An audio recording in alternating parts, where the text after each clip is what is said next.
1831년에요. 타이스 데이비스라는 흑인 노예가 자유를 찾아서 켄터키 주에서 오하이오주로 도망을 갔습니다. 주인은 그걸 전혀 눈치채지 못했고요. 이 타이스 데이비스가 사라지고 난 뒤 사라진 걸 알고 난 뒤, 집에 없다는 사실을 알고 난 이후에는 그는 이미 흔적도 없이 사라져버린 이유였어요.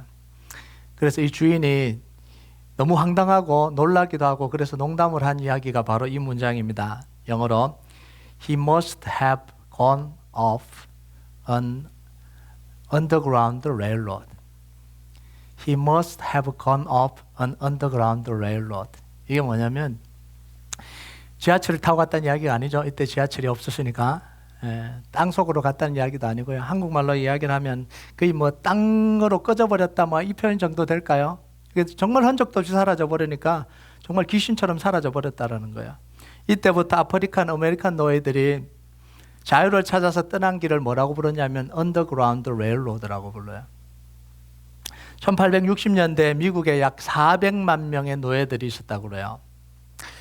특히 큰 농장, 플랜테이션, 모카 플랜테이션이 있었던 남쪽 주에들이 큰 농장들이 있어서 수많은 노예들이 있었습니다.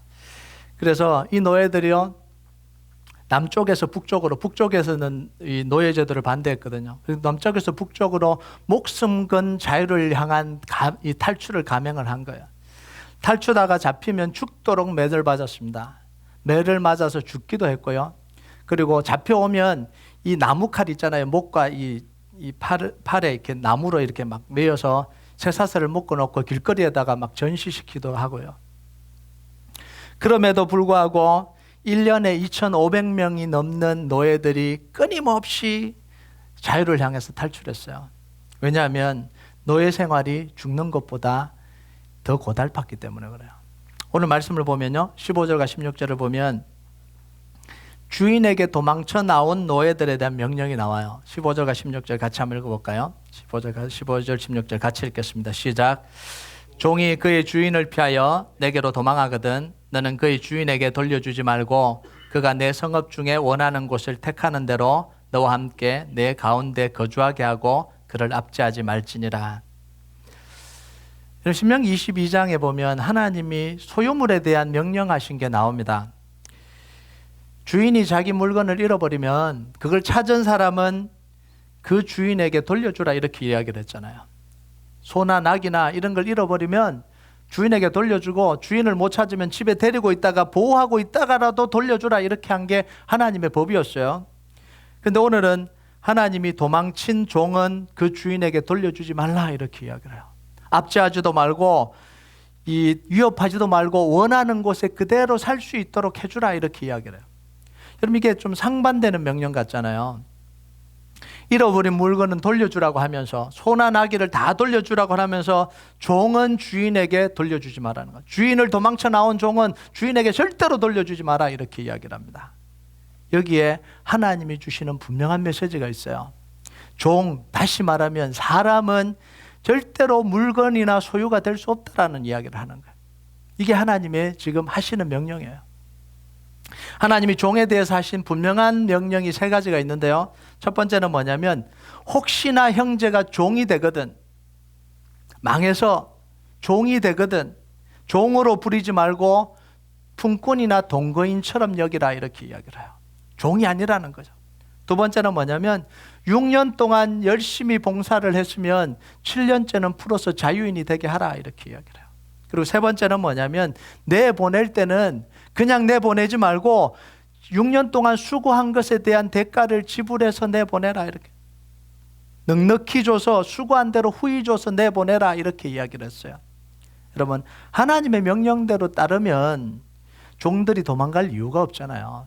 주인이 종을 이렇게 대우하면 도망갈 이유가 없어요. 형제처럼 대하고요, 품꾼처럼 대하고요, 동거인처럼 대하고 6년 동안 섬기다가 7년째는 풀어주고 풀어줄 때는 넉넉히 챙겨서 보내는데 도망갈 이유가 뭐가 있겠어요? 그런데 종이 주인에게서 도망쳤다라는 건 뭐예요? 주인에게 압제당하고 억압당하고 억울한 일 당하고 고통당했다라는 이야기입니다. 주인이 하나님의 명령을 어기고 종을 학대했기 때문에 종이 살기 위해서 도망친 거야. 생명의 위협을 느끼고 도망친 것도 있고요. 그런 종들을 다시 주인에게 돌려보내면 어떻게 되는 거예요? 죽음의 고통 속으로 몰아넣는 거예요. 사지로 몰아넣는 거예요. 죽음으로 내모는 거잖아요. 그러니까 절대로 돌려보내지 마라 이렇게 이야기를 해요. 자, 그러면 여기서 우리가 한 가지 질문이 있어요. 주인이 종을 대가를 주고 데려온 거잖아요. 그만큼 지불을 한 거잖아요. 자기가 잘못해서 종으로 팔렸는데 종으로 살기 싫다고 도망쳐버리면 그러면 이 종의 의무는 다하지 않아도 되냐는 거죠. 하나님의 법은요, 여기에 대해서 분명합니다. 자기 책임을 태만히 여기는 사람, 자기의 책임을 다하지 않는 사람에게는 하나님이 책임을 물으셔요. 그런데 인간의 기본권과 생존권이 박탈된 사람들에게는 하나님이 은혜를 베풀어 주십니다. 그게 누구든 상관없이 은혜를 베풀어 주시는 거예요. 지금 종이 도망치는 건 뭐냐면 주인이 하나님의 명령을 어기고 종을 학대하고 괴롭혀서 더 이상 견딜 수 없겠기 때문에 도망쳤다라고 보는 거예요. 그러니까 돌려보내지 마라 이렇게 이야기를 해요. 1861년에요. 미국 남북전쟁이 일어나서 노예제도가 폐지되기 전까지 북쪽에 있는 19개 주는 노예제도를 반대를 했고요. 남쪽에 있는 15개 주는 노예제도를 찬성했습니다. 노예들이 엄청 많았죠. 가운데 있는 8개 주는 공식적으로 표명하지 않았습니다. 찬성하는지 반대하는지 표명하지 않았어요. 그래서 남쪽 주에 있던 이 노예들이요, 생존권과 기본권이 박탈된 상황에서 살아간 거예요. 그럼 읽어보니까, 그 내용들을 읽어보니까요, 매일 해 뜨기 전부터 해질 때까지 고된 노동에 시달려야 돼요. 매일 365일 매일. 어떤 노예들은 주일날은 쉬었더라고요. 그런데 추수기 때는 또 주일날도 못 쉬었어요. 그리고 추수기가 되면 하루에 18시간 일했어요. 이 말이 되느냐? 18시간 일했어요. 근데 주인하고 같은 집에서 살지도 못하죠. 흐름한 헛간에 살면서 여름에 이 살인적인 더위, 이 텍사스 얼마나 더워요. 살인적인 더위를 견뎌내고 겨울에요, 살을 파고드는 추위를 다 견뎌내야 됐습니다. 이게 노예들의 삶이었어요. 그런데 더더욱 고통스러운 건 뭐냐면 아이들과 남편과 아내가 같이 살 수 없다라는 거예요. 노예를 팔 때 가족 단위로 파는 게 아니에요. 주인이 경제적으로 좀 힘들어지면 아버지를 그냥 팔아버리는 거예요. 어떤 때는 12살이 넘으면 아이를 그냥 팔아버립니다. 어머니를 팔아버리는 때도 있고요. 그러니까 자기 눈앞에서 이 가족들이 뿔뿔이 다 흩어지는 거예요. 매일 매를 맞고요, 배고픔을 견뎌야 됐고요. 이런 상황을 견디지 못했던 수많은 노예들이 목숨을 걸고 자유를 향해서 탈출을 감행했습니다. 가다가 굶어 죽기도 하고요, 얼어서 죽기도 하고요, 강에 빠져 죽기도 하고요. 주로 겨울에 탈출했더라고요. 강을 건너야 되니까 강이 어는 겨울에 탈출했더라고요. 얼마나 고달픈 인생이에요. 추격군의 손에 사로잡혀서 다시 끌려와서 죽도록 맞기도 했습니다. 그런데 자유를 향한 탈출은 아무도 못 막았어요. 1년에 2,500명씩 탈출했어요. 여러분, 그 당시요, 이 흑인 노예들이 탈출할 때 자기들끼리 알렸던 방식이 있더라고요. 말을 못하니까, 말을 하면 새 나가니까 그냥 떠난다 이걸 알리는 방식이 있었어요. 이 모카 플랜테이션, 모카 큰 농장에서요, 같이 일을 하면서 막 노래를 하잖아요. 노래하면서 일하잖아요. 그 백인 감독들이 못 알아듣는 이 랩으로 막 중얼거리면서 그 노래 속에 Let my people go라는 가사를 넣어서 부르는 거예요. 누군가 그 이야기를 Let my people go라는 이 랩을 하면, 아, 이 친구는 오늘 밤이나 곧 이제 탈출을 하는구나. 그러면서 그 친구를 쳐다보면서 말없이 안전을 빌어주는 거예요. 기도해주고 안전을 빌어주는 거예요. 잘 탈출하기를, 가다가 죽지 않기를. 그러면서 지냈던 거죠. 말도 못하니까 그냥 그 노래를 부르면 또 한 명의 또 형제가 또 이제 목숨 건 탈출을 하는구나. 그렇게 느끼고 살은 거죠. 여러분, 여기요, Let my people go라는 이 말은요, 하나님이 이스라엘 백성들을 출애굽시키기 위해서 바로에게 가서 모세에게 하라고 했던 이야기가 바로 이겁니다. Let my people go. 내 백성을 보내라. 저는 이 이야기를 읽으면서요, 하나님이 우리를 죄에서 건져준 이 사건이 얼마나 뼈저리게 감사한지를 다시 한번 느꼈습니다. 목숨 걸고 얼어 죽는 걸 감수하고요. 강에 빠져 죽는 걸 감수하고 탈출해도 탈출할 수 없는 그 상황이죠. 그런데 하나님은 이스라엘 백성들을요, 독수리의 날개로 품어서 그 민족 한 민족 전체를 하나님의 능력으로 이 노예에서 가나안 땅으로 옮겨준 사건이 바로 출애굽 사건이에요. 놀랍잖아요. 이 사건이 바로 우리에게 해주신 하나님의 놀라운 구원의 은혜예요. 저는 이 책을 읽으면서 이 그 내용을 읽으면서 정말 우리가 죄에서 노예에서 구원받은 게 얼마나 감사한지, 얼마나 감격이 되는지 뼈저리게 느꼈어요.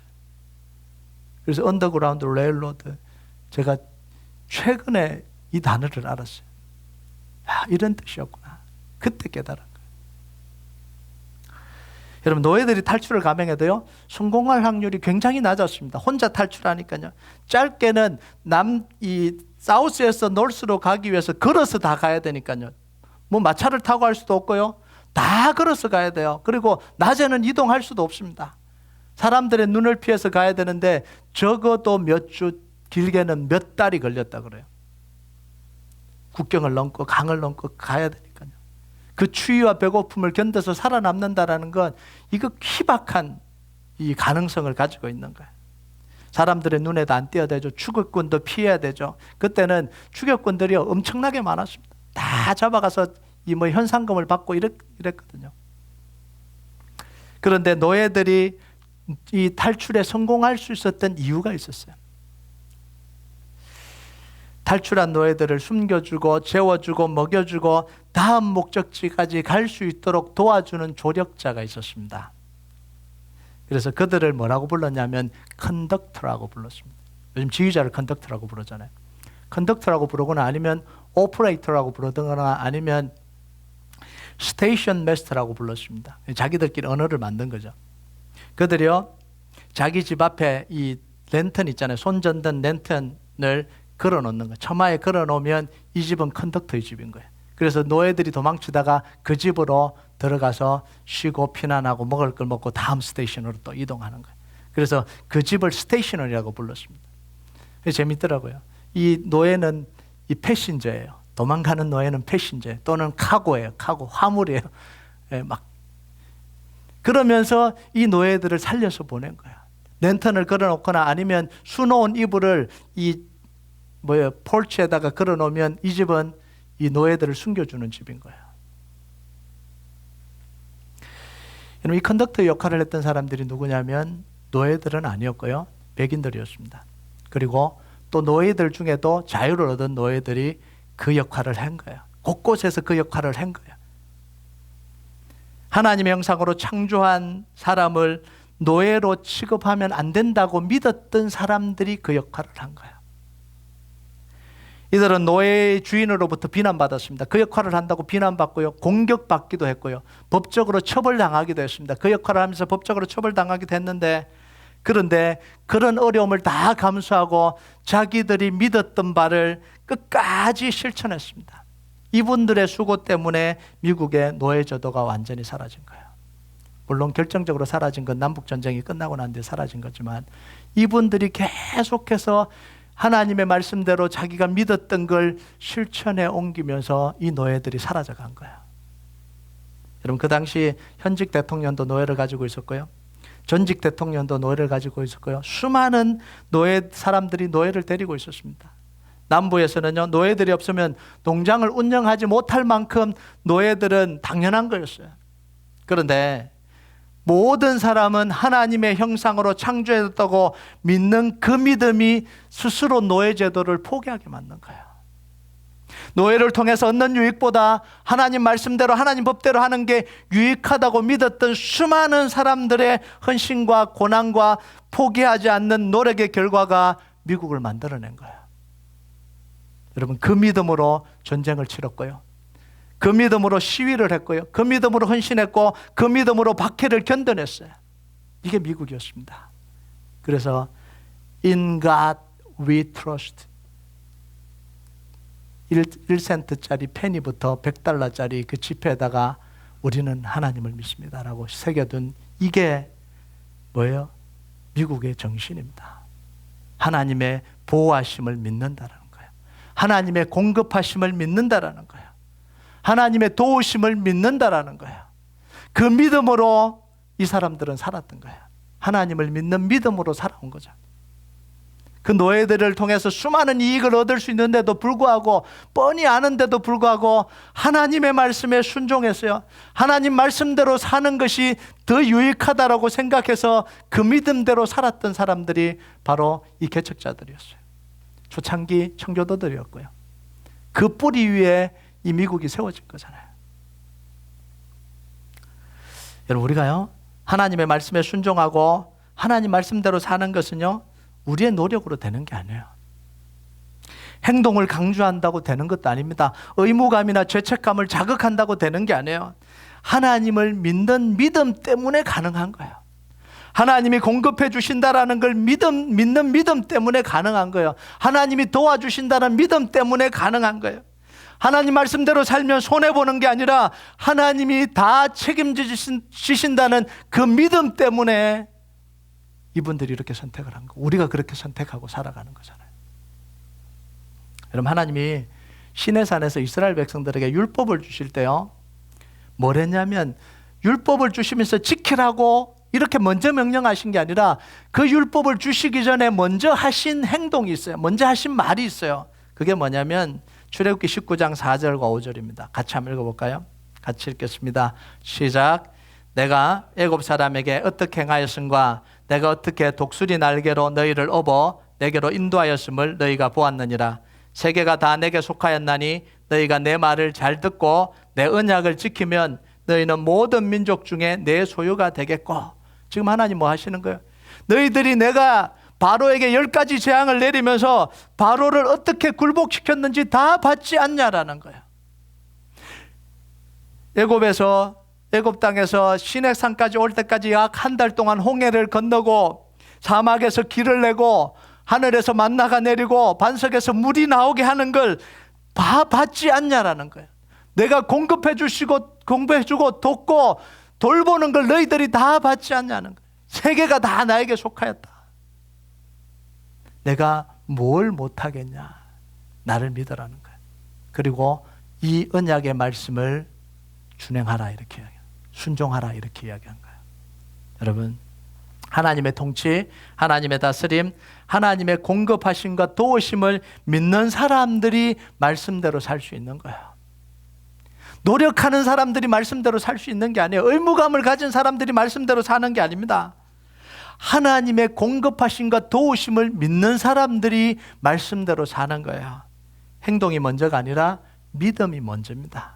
우리는 자꾸 행동을 너무 안 하니까 자꾸 행동을 하라 그러는데 행동이 먼저가 아니라 믿음이 먼저예요. 성경이 맞는 거예요. 여러분, 우리가 말씀대로 착하게 살아서 천국을 따내는 게 아닙니다.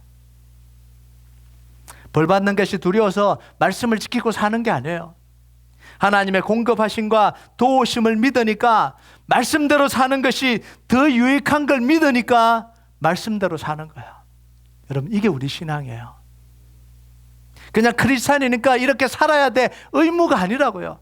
그렇게 사는 것이 더 유익하니까 그렇게 사는 거예요. 그래서 히브리서 11장 6절에 보면 이렇게 이야기합니다. 우리 같이 한번 읽어볼까요? 시작. 믿음이 없이는 하나님을 기쁘시게 못하나니 하나님께 나아가는 자는 반드시 그가 계신 것과 또한 그가 자기를 찾는 자들에게 상 주시는 이심을 믿어야 할지니라. 믿음이 없이는 하나님을 기쁘시게 못한다는 거예요. 하나님께 나아가는 자는 반드시 그가 계신 것, 살아계신 하나님이 계시다는 그 사실과 그가 자기를 찾는 자들에게 상 주시는 이심을 믿어야 된다 이렇게 이야기합니다. 여러분, 하나님의 공급하심을 믿지 못하고 말씀대로 살려고 하는 건 그건 의무예요. 그건 율법이에요. 그러니까 힘든 거죠. 괴로운 일이에요. 그런데 하나님의 공급하심을 믿고 말씀대로 사는 건 감사고 은혜고 기쁨입니다. 하나님의 능력을 경험하는 신나는 일이에요. 저는 목회를 해가면서요, 이 기쁨이 너무너무 좋은 거예요. 우리 교회 행하신 하나님의 일이 바로 이런 일이잖아요. 너무너무 감사하게 코로나 바이러스가 일어나기 전에 하나님은 이미 우리 교회에 코로나 바이러스를 이길 수 있는 모든 걸 다 주셨잖아요. 참 감사하더라고요. 하나님 이미 주시고 마음의 평안까지 다 주시고 이걸 다 이겨갈 수 있도록 하나님이 다 해주시는 거예요. 여러분 오늘 나머지 말씀들도요, 이런 관점에서 이해를 해야 됩니다. 이런 관점에서 이야기 안 하면 다 의무예요. 율법이에요. 그런데 오늘 하나님이 말씀하시는 건 뭐냐면 이런 관점에서 오늘 말씀을 이해를 하라는 거예요. 여러분 17절과 18절을 보면 같이 한번 읽어볼까요? 17절과 18절 같이 읽겠습니다. 시작. 이스라엘 여자 중에 창기가 있지 못할 것이요 이스라엘 남자 중에 남창이 있지 못할지니 창기가 번 돈과 개 같은 자의 소득은 어떤 소원하는 일로든지 내 하나님 여호와의 전에 가져오지 말라. 이들은 다 내 하나님 여호와께 가정한 것임이니라. 여러분 여기 나오는 창기와 남창은 개인적으로 성매매하는 사람들을 이야기하는 게 아닙니다. 물론 이것도 하나님이 싫어하세요. 근데 성경에서 말하는 창기와 남창은 거의 대부분 이방 신전에서 일하는 사람을 이야기합니다. 이방신의 제사 의식 속에 포함되는 그 성적인 그 행위를 하는데 가서 일을 하는 사람을 이야기를 하는 거예요. 이걸 통해서 제법 많은 돈을 벌었던 것 같아요. 여러분, 하나님이 하나님의 백성에게 공급하심을 믿는다면 어떻게 먹고 살기 위해서 하나님이 가장 혐오하고 가장 싫어하는 우상을 섬기는 일을 성적인 그 범죄를 저지르면서까지 할 수 있냐, 이런 이야기를 지금 하고 있는 거예요. 하나님의 공급하심을 믿는다면 그 일을 통해서 돈을 많이 벌어서 하나님께 바친다고 한들 그거 하나님이 기뻐하시겠냐라는 거예요. 하나님이 가난한 분도 아니고 우리의 돈이 필요한 분도 아니고 그 일까지 해서 하나님께 드린다고 하나님이 그거 기뻐하시겠냐라는 거예요. 하나님의 공급하심도 하나님도 믿지 못하는 삶을 살아가면서요. 여러분 여기서 이야기하는 건 직업의 귀천이나 깨끗한 직업이나 더러운 직업이 따로 있다고 말하려고 하는 건 아니에요. 원래 의도가요. 깨끗한 돈과 더러운 돈이 따로 있다라고 말하는 것도 아닙니다. 하나님께 바칠 수 있는 돈이 따로 있고 바칠 수 없는 돈이 따로 있다, 이렇게 말하는 것도 아니에요. 여러분 예수님 당시 사람들은 세리는 더러운 직업이라고 생각했습니다. 세리가 번 돈은 개같이 번 돈이라고 생각했습니다. 개 같은 돈이라고 생각했어요. 그런데 예수님은 삭개오가 드리는 걸 받으셨잖아요. 기쁘게 받으셨어요. 물론 그렇지 않으니 피해야 될 직업들이 있습니다. 마약을 거래한다든지 성매매를 한다든지 분명히 하지 말아야 돼요. 그런 직업들의 종류들이 있습니다. 아무리 큰 돈을 벌어도 그런 일을 하지 않는 게 맞는 겁니다. 자, 그런데 여기는 그것도 포함하지만 그것보다 좀 더 큰 의미를 이야기하는, 그런 사소하고 지엽적인 게 아니라 더 큰 의미를 지금 이야기를 하는 거예요. 이방 신전에 가서 우상 숭배하면서 일해야 될 만큼 하나님의 공급하심과 인도하심을 믿지 못하느냐, 이런 이야기. 하나님이 가장 혐오하고 싫어야 될 일을 할 만큼 하나님을 믿지 못하느냐, 이런 거예요. 여러분 가장 큰 죄가 뭔지 아세요? 하나님을 믿지 않는 게 가장 큰 죄예요. 하나님을 신뢰하지 않는 게 가장 큰 죄예요. 그래서 로마서 14장 23절에 보면 사도 바울이 음식 문제를 이야기하면서 나온 이야기인데 이렇게 이야기합니다. 우리 같이 한번 읽어볼까요? 시작. 의심하고 먹는 자는 정죄가 되나니 이는 믿음을 따라 하지 아니하였기 때문이라. 믿음을 따라 하지 아니하는 것은 다 죄니라. 뭐가 죄냐면 믿음을 따라서 하지 않는 게 죄라는 거예요. 이건 뭐냐? 하나님을 신뢰하지 않는다라는 이야기입니다. 형제에게 이자를 받지 말라고 하는 것도 하나님의 공급하심을 믿으라는 이야기입니다. 19절을 보면 내가 형제에게 구워주거든 이자를 받지 말지니 곧 돈의 이자, 식물의 이자, 이자를 낼 만한 모든 것의 이자를 받지 말 것이라. 여러분 자기 돈을 누구에게 준다라면 이자를 받아야지 정상입니다. 왜냐하면 손해가 나는 거니까. 그 손해를 메꾸기 위해서 이자를 받는 게 그건 당연한 거잖아요. 돈을 빌려주고 이자를 받으면 이익을 얻을 수가 있습니다. 이자를 많이 받으면 더 큰 이익도 얻겠죠. 선이자를 받으면 더 큰 이익을 얻겠죠. 그런데 하나님이 이거 하지 말라는 거예요. 손해를 보더라도 하지 말라는 거죠. 왜냐하면 어려워진 형제를 이용해서 이익을 취하지 말라는 거야. 이거 지금 너무 많이 하고 있잖아요. 어려워서 돈을 빌리는데 이자를 더 많이 매기잖아요. 이게 고리되어 이 사채고 고리되어 아니에요. 이거 하지 말라는 거예요. 어려워서 지금 돈을 빌리는데 그 어려운 형제에게 더 어렵게 만드는 일, 이거 하지 말라는 이야기예요. 그렇게 해서 이익을 취하지 않아도 뭘 믿으라는 거예요? 하나님의 공급하심과 보호하심을 믿으라는 거예요. 근데 우리가 여기서 하나 생각해야 되는 거예요. 이 명령이 돈 빌려다는 사람에게 다 빌려줘라 이런 말씀 아니에요. 오늘 말씀 들으니까 이 어려운 형제에게 돈을 빌려줘서 이자도 받지 말고 돈 빌려주라고 하는데 장로님, 집사님, 권사님 돈 빌려주세요. 이런 말씀이 아니에요. 제가 지난번에도 설교 한번 했는데요. 교회 안에서 금전거래는 하지 않는 게 좋습니다. 유익보다는 안 좋은 일이 훨씬 더 많기 때문에. 그런데 피치 못하게 빌려줘야 된다면 은혜를 베풀으라는 거죠. 이용하지 말고, 어려운 사람을 이용하지 말고요. 은혜를 베풀으라는 거예요. 여러분, 이자를 받지 않는 건 어려운 형제를 도와주는 거예요. 동시에 우리의 삶은 하나님이 공급하시고 채워주신다는 걸 믿는 겁니다. 여러분, 이 얼마나 아름다운 이 삶이에요. 우리를 통해서 하나님은 어려운 형제를 도와주고 하나님은 우리에게 하나님의 은혜를 부어주시는 거예요. 이번에 코로나 바이러스로 인해서요, 어려울 때 적지 않은 분이, 막 그렇게 많은 분도 아니지만 또 적지 않는 분들이 저에게 돈과 물품을 가져왔습니다. 저를 주려고 가져온 건 아니고요. 꼭 필요한 분들에게 좀 목사님이 좀 나눠주세요. 그러고 가져왔어요. 그래서 제가 꼭 필요한 분들에게 잘 전달했습니다. 너무 감사해하고 너무 고마워하더라고요. 그래서 이름을 꼭 밝히지 말아달라고 하는 분들은 이름을 꼭 안 밝히고 제가 전달해드렸고요. 또 그렇지 않는 분들은 또 이름을 또 누가 도와주셨다고 말을 하기도 했습니다. 근데 이 모습들 보면서요, 제가 목회자로 너무 참 감사했어요. 아, 어려운데 성도들이 이런 마음을 가지고 살아가는 성도들이 우리 속에 있는 거구나. 너무너무 감사했어요. 그러면서 또 한 가지 든 생각은 뭐냐면, 이런 일들이 우리 교회 속에서 계속해서 일어났으면 좋겠다, 이런 생각이 들어요. 은혜를 베푸는 일들이 계속해서 교회 속에서 일어났으면 좋겠다. 또 하나는요, 서원한 걸 지키는 것도 하나님의 도우심과 공급하심을 믿는 것과 무관하지 않아요.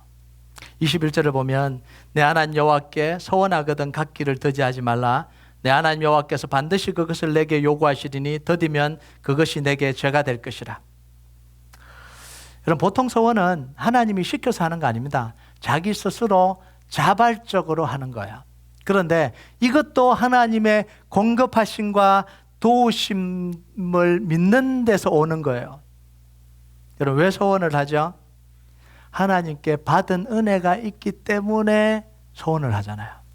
또 하나님께 받을 은혜가 있기 때문에, 받고 싶어서 받을 은혜가 있기 때문에 소원을 하잖아요. 가장 대표적인 두 사람이 누구냐면 이 사무엘의 어머니였던 한나와 야곱이에요. 이 한나는 이 아들이 없어서 하나님께 기도하면서 하나님의 은혜를 간구하면서 하나님이 도와주실 것을 믿으면서 아이를 주시면 하나님 앞에 평생을 드리겠습니다. 소원을 하잖아요.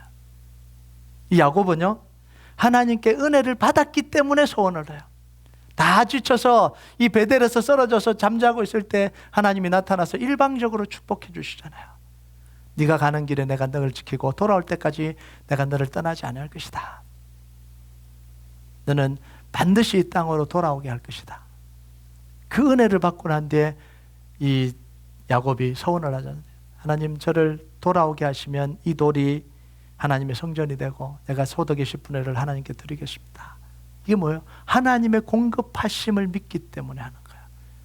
그래서 소원하는 사람들을 하나님이 기뻐하세요. 막 소원을 남발하지 마세요. 왜냐하면 소원을 지켜야 되니까. 그런데 그 소원은 뭐로부터 나오냐면 하나님의 공급하심을 믿고 하나님의 이 은혜를 믿는 사람이 가장 순수하게 드리는 하나님께 고백이기 때문에 하나님이 그 소원을 기쁘게 받으시는 거예요. 마지막으로 우리가 봐야 될 게 있는데 24절과 25절입니다. 24절과 25절 한번 읽어볼까요? 같이 읽겠습니다. 24절 25절 시작. 내 이웃의 포도원에 들어갈 때에는 마음대로 그 포도를 배불리 먹어도 되느니라. 그러나 그릇에는 담지 말 것이요 내 이웃의 곡식밭에 들어갈 때에는 내 손으로 그 이삭을 따도 되느니라. 그러나 내 이웃의 곡식밭에 낫을 대지 말지니라. 자, 포도원에 들어가서 포도를 배불리 먹어도 되는데 그릇에는 담지 말라는, 그릇에 담아서 가져가지 말라는 이야기입니다. 곡식밭에 들어가서 손으로 따먹으면서 자기의 배고픔을 채울 수 있는데 낫을 대서 가져가지는 말라는 이야기입니다. 여기서 하나님은 허용과 금지를 하고 있어요. 뭘 허용하고 뭘 금지하시냐는 거예요. 자기가 해결할 수 없는 배고픔, 노력해도 안 되는 배고픔, 이건 사람들의 도움으로 해결할 수 있도록 하나님이 허용하셨습니다. 이게 은혜잖아요. 그래서 우리가요, 어려울 때 도움받는 걸 부끄럽게 생각하지 말아야 됩니다. 이런 분들이 나는 절대로 도움 안 받아요. 아니, 하나님이 이거 허락하셨어요. 정말 내가 노력해도 안 될 때, 어려울 때, 내가 정말 고통 중에 있을 때는 도움받는 걸 부끄러워하지 말라는 거예요. 하나님은 그건 공식적으로 은혜를 받을 수 있도록 하나님이 허용해 주신 거예요. 자, 그런데 그 은혜를 이용해서 더 많은 욕심을 부리는 건 금지시켰어요. 그 배고픔을 채우는 것까지는 했는데 그릇에 담아서 가는 건 뭐예요? 욕심이잖아요. 이삭을 해서 자기 배고픔을 채우는 건 은혜지만 낫을 대서 가져가는 건 그거는요, 뭐예요? 악한 거야. 여러분, 지금 형제들이 포도밭에 들어가서 따먹게 해주는 건 뭐예요? 희생하면서 은혜를 베푸는 거잖아요. 곡식밭에 들어가서 손으로라도 허기를 배복해 주는 건 손해보더라도 은혜를 베푸는 거잖아요. 그런데 그 은혜를 이용해서 욕심을 부리지 말라, 이렇게 이야기를 해요. 여러분, 도움을 받는 걸 당연히 여기고 더 많은 것을 도와줄 걸 당당하게 요구하는 거, 그거 금지시켰어요, 하나님이요. 여러분, 이런 일이요, 많이 일어납니다. 도와주면 감사해야 되는데 감사하지만 그 다음에 더 큰 걸 요구합니다. 집사님은 저보다 잘 사니까 저를 도와줘야 돼요. 집사님 저보다 상황이 나으니까 도와줘야 돼요. 요구를 하기 시작합니다. 하나님 그거 허락하지 않으셨어요. 은혜 받는 건 허락하셨지만 요구하는 건 허락하지 않으셨어요. 나는 힘드니까 다른 사람이 다 나를 도와줘야 된다는 건 잘못된 생각이에요. 가난하다고 어렵다고 모든 것이 다 허용되는 게 아니에요. 하나님의 품위를 지키라는, 하나님의 백성의 품위를 지키라는 거예요. 여러분, 우리가 잠깐 돈이 없는 거지 믿음이 없는 게 아니잖아요. 잠깐 어려운 거지 우리가 하나님을 믿는 믿음이 없는 게 아니잖아요. 누가 그러잖아요. 가오가, 돈이 없지 가오가 없냐. 우리 크리스찬들이요, 잠깐 어렵지 믿음이 없는 건 아니거든. 믿음의 품위를 지키고 살아라는 거예요. 이게 하나님이 우리에게 말씀하시는 거예요. 우리나라 말에요, 쌀독에서 인심 난다는 말이 있어요. 정말 그래요. 정말 어려울 때는 도울 수가 없잖아요. 그래도 내 독에 뭔가 쌀이 있고 나누어 줄 게 있을 때에 그때 인심이 나는 거예요. 나누어 주고 싶어도 풍성하지 않으면 나누어 줄 수가 없어요. 그런데 여기서 알아야 되는 게 뭐냐면, 풍성한 건요, 물질적으로 넉넉하고 풍성한 걸 말하는 게 아닙니다. 하나님을 믿는 믿음이 풍성한 거예요. 여러분, 어떤 누구도 남아 돌아서 도와주는 사람은 없어요. 없는데도 불구하고 하나님이 마음을 주셔서 내 것을 나눠서 줄여서 나눠주는 거지, 내가 다 쓰고 남아서 펑펑펑 남아서 그냥 나눠주는 사람이 어디 있어요? 아무도 없어요. 우리가 하나님의 공급해 주심을 믿을 때 우리는 하나님 말씀을 따라 나누고 돕고 행동할 수 있습니다. 코로나 바이러스 때 저에게 돈을 가져오시고 이렇게 도와주라고 하시는 분들도 제가 그 상황을 다 알아요. 없는 중에도 이 나누어 주기를 원하는 그 마음 때문에 가지고 오신 거예요. 저는 오늘 말씀을 준비하면서요, 이민자들이, 특히 이민 크리스찬들이 해야 되는 분명한 일이 있다라고 저는 느꼈습니다. 하나님이 우리 이민자들에게 주시는 분명한 메시지가 있다라고 봤습니다. 바로 영주권을 이용해서 사람을 종처럼 부리지 말라는 메시지입니다. 영주권을 받을 수 있게 해주는 명목으로 사람들의 기본적인 인격을 무시하는 일은 절대로 그리스도인들이 해야 될 일이 아닙니다. 너무나 당연하게 일어나는데요. 너무나 당연하게. 그걸 통해서 임금을 적게 주면서 노예처럼 계약처럼 데리고 있는 것 분명히 하나님이 금하시는 겁니다. 미국 노예들이 성행할 때요, 당연한 거였습니다. 대통령도 노예를 가지고 있었고요, 주위에서 합법적으로 하고 있었고요. 농장에서 노예들이 없으면 생산력이 떨어져서 안 된다고 그럴 때였어요. 그런데 하나님의 말씀을 믿었던 사람들이 스스로 바꿔가기 시작했습니다. 그러면서 미국이 달라지기 시작했잖아요. 여러분, 이민 생활을 하면서요, 수없이 많은 이야기들을 듣습니다. 영주권 때문에 노예처럼 살아간다는 거. 1, 2년의 이야기가 아닙니다. 달라스에 이민사만 해도 50년이 넘어요. 바뀌어지지가 않아요. 그런데 이제는 우리는 들어야 됩니다. 하나님의 메시지를 들어야 돼요. 형제로 대화하고 이분들이 잘 정착할 수 있도록 도와주는 게 우리 교회에 있는 그리스도인들부터 시작해야 됩니다. 그때 하나님이 우리 결단 속에, 말씀대로 사는 그 속에 하나님이 축복해 주시는 거예요. 여러분, 한국에서 온 분들이, 다른 주에서 온 분들이, 아직 영주권이 없는 분들이 잘 정착할 수 있도록 형제로서 돕는 것이 우리 그리스도인들이 해야 될 일입니다. 우리가 말씀대로 우리가 가진 힘과 능력을 사용할 때, 말씀대로 사용할 때 하나님은 우리를 더 강하게 하시고 더 풍성하게 하시고 더 영향력 있게 하실 겁니다. 앞으로 우리 교회가 걸어가야 될 길이 바로 이 길이고요, 우리 그리스도인들이 걸어가야 될 길이 바로 이 길입니다. 여러분, 여러분에게 주신 하나님의 은혜를 헛되게 사용하지 마시고요, 하나님의 말씀대로 사용해가는 축복이 있기를 주님의 이름으로 축복합니다. 우리 같이 찬양하도록 하겠습니다.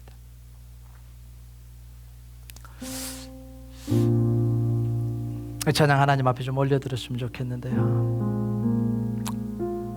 십자가의 능력을 통해서 이 아프리칸 아메리칸 노예들 겪었던 그 고통에서 자유를 얻었듯이 컨덕트들이 그들을 돕고 도와주고 보살펴줬듯이 하나님 우리를 죄에서 건져주시고요, 죽음으로 달려가는 우리, 죽을 수밖에 없는 우리를 건져주셨습니다. 십자가의 능력으로 목적도 없이 살아가는 우리에게 하나님이 우리에게 구원을 주시고 목적을 주시고 비전을 주셨어요. 말씀을 주셨어요. 우리가 그 은혜를 감사하고요, 우리가 고백합시다. 하나님, 갈보리 언덕 십자가 내가 믿습니다. 하나님, 내가 믿습니다. 하나님의 공급하심과 도우심을 믿습니다. 이 시간 우리가 이 찬양을 하나님 앞에 같이 고백했으면 좋겠습니다.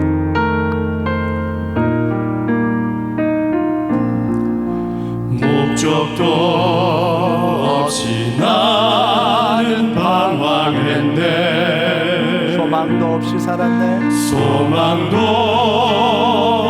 없이 살았네. 그때의 못자국 난 그 손길, 그때의 못자국 난 그 손길, 나에게 새 생명 주셨네. 험한 십자가의 능력 있네. 험한 십자가의 능력 있네. 거기서 나의 삶이 변했네. 거기서 나의 삶이 변했네. 찬양하